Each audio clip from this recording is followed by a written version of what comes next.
Olá, bem-vindos à unidade 3. Nesta unidade, trabalharemos com 2 textos. O primeiro abordará as reflexões filosóficas sobre a física e o segundo texto abordará as reflexões filosóficas e problemas relacionados à área da biologia. Olá, professor Gilmar, tudo bem? Olá, professora Daiane, tudo bem? Tudo bem.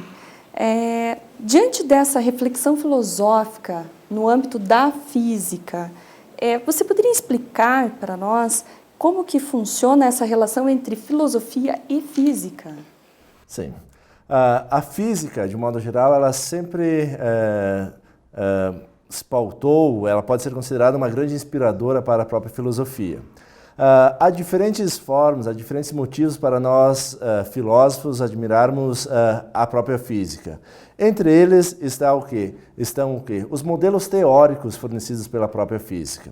Um exemplo disso são que os primeiros filósofos, os filósofos considerados pré-socráticos, eles eram considerados filósofos da natureza, ou seja, físicos. Eram pensadores que procuravam entender o funcionamento da natureza, o funcionamento do próprio cosmos.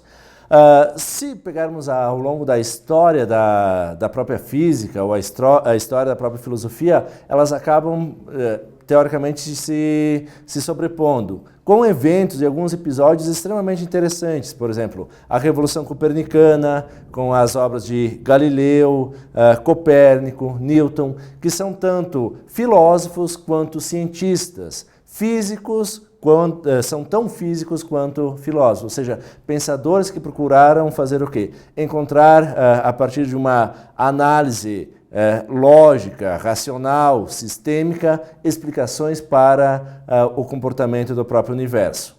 Isso perpassa também o quê? Relações contemporâneas com as novas físicas, por exemplo, a física da relatividade com Einstein e a própria física quântica com Heisenberg, Bohr, Schrödinger, entre outros. Então, essa questão dos temas e dos modelos teóricos é algo importante. Outro elemento interessantíssimo que aproxima a filosofia da própria física são os critérios utilizados para demarcar a ciência. Então, diferentes autores, diferentes filósofos da ciência, como Popper, Thomas Kuhn, Lakatos, o próprio Feyerabend, propuseram estabelecer critérios para demarcar a atividade científica, a ciência, da não-ciência ou da própria pseudociência. E a física sempre se portou como uma disciplina modelar, como uma disciplina exemplar que forneceu, digamos assim, os elementos necessários para essa fundamentação teórica da própria filosofia. E um terceiro ponto de vínculo, que envolve o vínculo, essa aproximação da filosofia com a própria física, diz respeito à relação com os valores. Ou seja, com o grande episódio que envolveu o projeto Manhattan, que culminou com o desenvolvimento, a escrita da carta de Einstein para o presidente recomendando a construção de uma bomba atômica, tudo isso trouxe, digamos assim, à tona essa reflexão entre a ciência e os valores. Qual ciência? De um modo exemplar, a física aqui. Por isso, digamos assim, a nossa admiração entre filósofos pela história da própria física. E depois falaremos mais também sobre os problemas fornecidos pela própria biologia. Então, ficou bem caracterizado por que vocês dedicam tanta atenção, por que os filósofos dedicam tanta atenção à Revolução Copernicana? Sim, a Revolução Copernicana é um marco, digamos assim, não apenas para a história da ciência. Ela envolve também, um marco, digamos assim, para a própria história da filosofia. Por quê? A Revolução Copernicana, ela pressupõe uma mudança na própria imagem da ciência. Há uma ciência considerada bem articulada e que é válida até o quê? Até o início da própria modernidade, cujo evento que marca essa transição é propriamente a Revolução Copernicana. Então, por que a Revolução Copernicana ela é importantíssima para a filosofia? Porque ela envolve uma mudança na forma como que vemos, compreendemos o mundo. Além de promover essa mudança, há elementos filosóficos interessantíssimos. Por quê? Quando Copérnico propõe a mudança da teoria geocêntrica para a teoria heliocêntrica, ele não tem evidências definitivas, ele não tem argumentos satisfatórios, ele não tem poder persuasivo de fazer o quê? De convencer toda a comunidade científica da época a aderir ao heliocentrismo, e abdicar do geocentrismo. Então, há, digamos assim, elementos filosóficos interessantes que podem ser analisados, que permeiam esse processo de transição entre a teoria geocêntrica para a teoria heliocêntrica. Merece destaque também a questão, digamos assim, da rejeição e do impacto que a própria Igreja tinha em relação à teoria heliocêntrica. Temos a questão da racionalidade, porque, de acordo com o próprio Feyerabend, quem estava sendo irracional naquela época, naquele período, ao propor uma teoria tão revolucionária, era Copérnico. Não eram os cientistas que defendiam o geocentrismo ou a própria religião que defendia o geocentrismo. O louco, digamos assim, a pessoa que não estava dotado de racionalidade ao propor uma teoria absurda para o tempo, era Copérnico. Então, esses elementos históricos e filosóficos aqui, eles são interessantíssimos para a filosofia. Tanto é que o debate filosófico a respeito da Revolução Copernicana, ele tem diferentes elementos, ele é retomado constantemente. Thomas Kuhn tem um livro chamado A Revolução Copernicana. Kant retorna também ao episódio da Revolução Copernicana para caracterizar a sua própria filosofia. Então, sem sombra de dúvidas, a Revolução Copernicana é um elemento científico importantíssimo também para a filosofia. Depois dessa sua explicação sobre a relação entre filosofia e física, surge um questionamento. E na área da biologia, como fazer a relação entre filosofia e a biologia ou os problemas relacionados à área da biologia? Olha, a biologia também é uma área de conhecimento que traz inúmeros problemas, inúmeras discussões filosóficas aqui. Um dos principais problemas ou dos elementos característicos está na forma como nós compreendemos a vida, ou na forma como que nós poderíamos compreender a vida, seja ela humana ou animal. Ou seja, e há dois modelos, digamos assim, que caracterizam propriamente essa concepção da vida. Ou seja, há um modelo mecanicista que visa compreender a vida, seja ela humana ou animal, a partir de um conjunto de normas, de regras e de leis mecânicas. Em contrapartida, há um modelo alternativo chamado de vitalismo, que pressupõe que haja uma força vital que é o elemento formador, digamos assim, da própria vida humana e também animal. Então, em que consiste necessariamente a explicação da mecanicista em biologia? A proposta mecanicista na própria biologia visa fazer o quê? Compreender o fenômeno da vida baseado em leis mecânicas. Ou seja, essa ideia mecanicista nos remete necessariamente à própria concepção de Descartes, da própria natureza. Ou seja, Descartes compreendia a natureza como sendo um grande relógio e o cientista seria o relojoeiro capaz de fazer o quê? De acertar as engrenagens desse relógio. Com a vida humana, seria, de certa forma, a vida humana poderia ser compreendida da mesma forma, ou seja, a partir de um conjunto de qualidades primárias, um conjunto de qualidades elementares, que envolveriam, por exemplo, a extensão, ou seja, o comprimento, a altura e a largura e o próprio movimento. Então, a vida humana e a própria vida animal seria compreendida a partir do quê? A partir de um conjunto de elementos que fossem possíveis de serem quantificados. Ou seja, você pode quantificar o movimento, você pode quantificar a extensão, você pode quantificar o comprimento. Todos esses elementos seriam incorporados, numa vertente mecanicista, à ideia de explicação da própria vida, seja ela humana ou vida animal. Então, para conhecer o homem, para ter o conhecimento sobre o homem, não se deve incluir escolhas, preferências, gostos, interesses, essas questões subjetivas? Como que fica essa questão? Essa é uma das principais críticas, digamos assim, ao modelo mecanicista, ou seja, será que o modelo mecanicista conseguiria nos fornecer uma imagem adequada a respeito do próprio homem? Será que seria adequado nós compreendermos o homem única e exclusivamente adotando elementos mecanicistas, ou seja, analisando apenas essas qualidades primárias como movimento e extensão?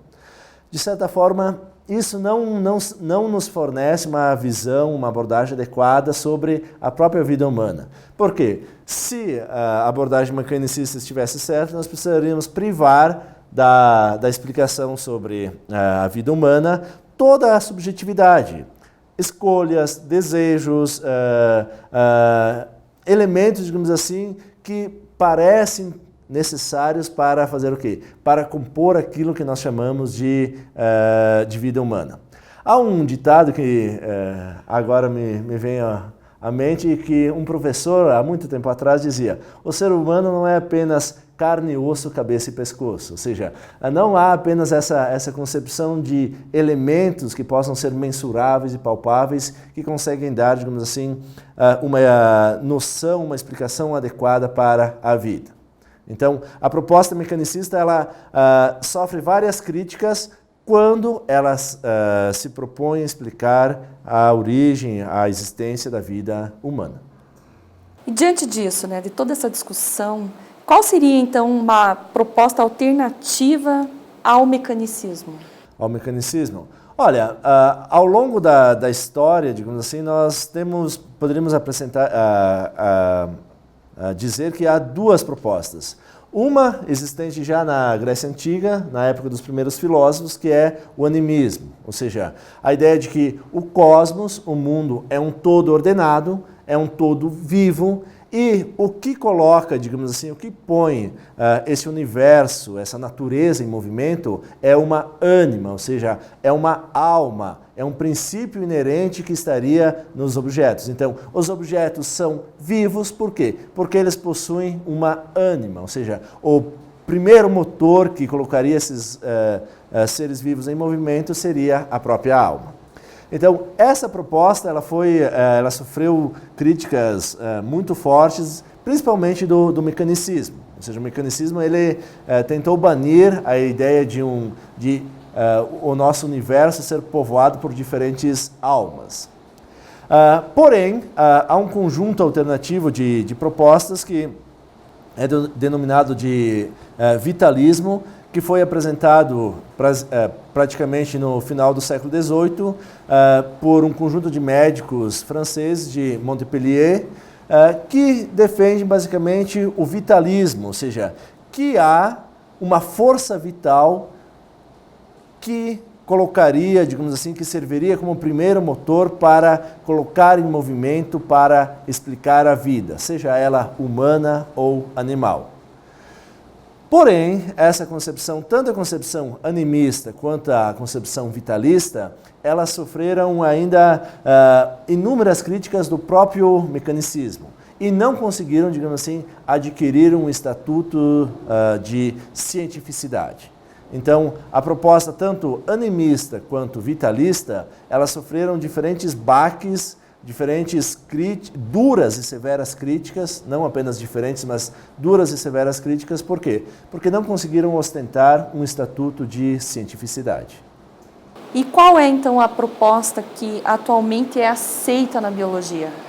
Olha, a proposta, seguindo o texto aqui do professor Maurício Carvalho de Ramos, então costuma-se dizer que a biologia atual, bem como outras ciências que estudam os seres vivos e o homem, tanto do ponto de vista médico quanto do ponto de vista biológico, elas são mecanicistas, ao mesmo tempo em que se nega qualquer cientificidade ao programa de pesquisa vitalista. Ou seja, por mais que a proposta vitalista e por mais que a proposta animista elas surgiram como alternativa ao próprio mecanicismo, elas não conseguiram se instituir como programas científicos, ou seja, elas não conseguem dar conta de explicar os fenômenos, os fatos, os elementos que elas se propuseram explicar.